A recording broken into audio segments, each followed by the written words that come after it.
Hey everybody and welcome back to our channel. If your Microsoft Authenticator application is not working and you want to fix that non-working app, in this video we are going to guide you through the process to fix it. So let's just dive right in and get started. You can start by holding the power button and looking out for the restart option on your screen.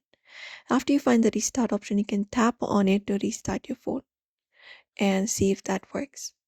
Apart from that, you can check for your phone's update and the application update as well. So go to settings for that. And within your settings, you can scroll down, find the option for apps and tap on it. Or you can scroll down, find the option for software update. And then just go over and download and install if there is any kind of update available. And also go to Play Store to look out for the application's update. Go to search and type in Authenticator.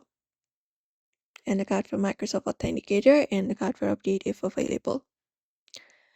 And also verify notification. Make sure the notifications are enabled for this app. Hold it up, go to the info. And then you can scroll or find the notifications options and make sure this one option is allowed. Tap on allow. And that is it. If not this, you can even clear cache. So within here, you can scroll down, go to storage and look out for the clear cache option in the bottom right corner. Also clear the data if necessary.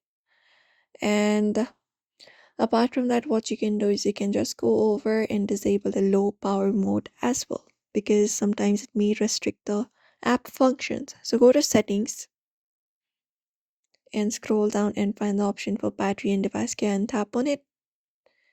And then look out for your battery option and tap on it and just go over and turn off this option of power saving that might restrict the application's functions.